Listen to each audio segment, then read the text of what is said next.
আসসালামু আলাইকুম। পাসপোর্ট আবেদনের ক্ষেত্রে অত্যন্ত গুরুত্বপূর্ণ একটি বিষয় হচ্ছে পেশাকে সিলেক্ট করে দেয়া। আপনি যদি সংশোধনীয় করেন অথবা রিনিউ করেন, তো সেই ক্ষেত্রে আপনি চাইলে পেশাটাকে পরিবর্তন করতে পারেন। এটা হচ্ছে পরিবর্তনশীল একটা বিষয়।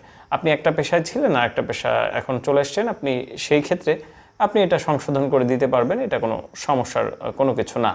তো এই ক্ষেত্রে কোনটা সিলেক্ট করলে আপনাকে কোন কাগজ পাসপোর্ট অফিসে জমা দিতে হতে পারে সেই সমস্ত বিষয়গুলো আজকের এই ভিডিওতে বলার চেষ্টা করব। আর আরেকটি বিষয় হচ্ছে আইডি ডকুমেন্টস নামে একটা স্টেপ থাকে পাসপোর্ট আবেদনের ক্ষেত্রে অথবা রিনিউয়ের ক্ষেত্রে অথবা কারেকশন বা সংশোধনীর ক্ষেত্রেও যদি আপনি করেন, এরকম একটা স্টেপ থাকে। সেই স্টেপে আপনি কোনটা সিলেক্ট করবেন, কোনটার জন্য। অনেকেই বলে যে ভাই আমি সংশোধন করতে চাচ্ছি, সেই ক্ষেত্রে আমি এক্সপায়ার্ড সিলেক্ট করব, না কনভার্সন টু ই পাসপোর্ট সিলেক্ট করব, না ডেটা চেঞ্জকে সিলেক্ট করব।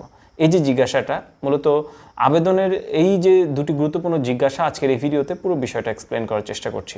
তো প্রথমত প্রফেশন বা পেশা সিলেকশনের ক্ষেত্রে কোনটা সিলেক্ট করলে কোন কাগজটা লাগবে। প্রথমত গভর্নমেন্ট এমপ্লয়ি যদি আপনি হয়ে থাকেন, তো সেই ক্ষেত্রে আপনার এনওসি অথবা জিও দিতে হবে। যদিও এটা পেশার সাথে কোনো সম্পর্ক মানে আপনার এই পেশার জন্য এটা দিতে হবে এরকমটা না। যে কোনো গভর্নমেন্ট এমপ্লয়ি যদি হন তাহলে সেই ক্ষেত্রে আপনার ক্ষেত্রে যেটা প্রযোজ্য আপনাকে সেটা জমা দিতে হবে। এইটা এক পাশে রাখেন। তার বাইরে আপনি যদি এমন হয় যে ডক্টর, তো সেই ক্ষেত্রে আপনাকে ডকুমেন্ট দিতে হতে পারে।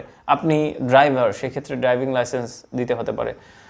আপনি শিক্ষক, তো আপনার ক্ষেত্রে যেটা যায় আপনার প্রফেশনের উপর ভিত্তি করে প্রয়োজনীয় ডকুমেন্ট আপনার লাগতে পারে, পাসপোর্ট অফিস থেকে চাওয়া হতে পারে।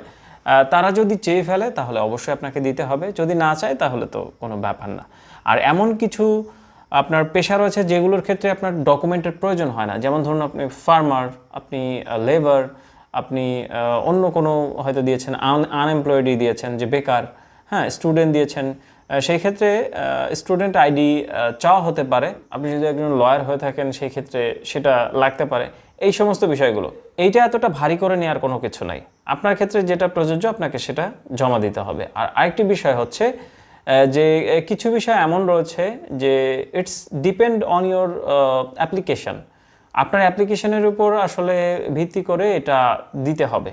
হ্যাঁ, যেমন ধরুন ডিভোর্স লেটার চাইতে পারে, অথবা আপনার এটা যদিও পেশার সাথে সম্পৃক্ত না, আমি শুধু আপনাদেরকে মানে ইনফরমেশন দিতে চাচ্ছি যে যদি এমন হয় ডিভোর্স হয়ে যায়, আগের হয়তো পাসপোর্টের মেয়াদ বাড়াতে চাচ্ছেন, আগের পাসপোর্টে আপনার স্ত্রীর নাম ছিল এবং এখন সেটা নেই, এখন আপনাকে তো অবশ্যই কারেকশন করতে হবে। তো সেই ক্ষেত্রে ডিভোর্স লেটার চাইতে পারে। একের অধিক যদি স্ত্রী থাকে সেক্ষেত্রে নতুন স্ত্রীর আপনার ডকুমেন্ট লাগতে পারে।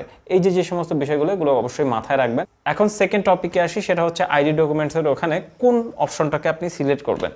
যদি আপনি মেয়াদ বাড়াতে চান তাহলে অবশ্যই আপনাকে কনভার্সন টু ই পাসপোর্ট অথবা এক্সপায়ার্ড এটা সিলেক্ট করতে হবে। যদি আপনার মেয়াদ শেষ হয়ে যায় পাসপোর্টের তাহলে সেক্ষেত্রে এক্সপায়ার্ডকে সিলেক্ট করবেন।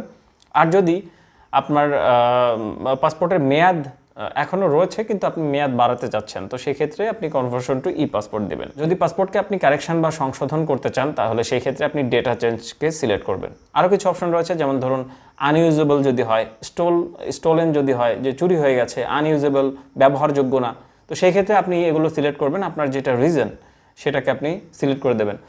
হারিয়ে যেতে পারে, তো সেই ক্ষেত্রে সেগুলোকে সিলেক্ট করে দিতে হবে। পরবর্তী অপশনগুলো অনুসরণ করে, মানে পরবর্তী স্টেপগুলো অনুসরণ করে আপনি পাসপোর্টের অ্যাপ্লিকেশনটা কমপ্লিট করবেন।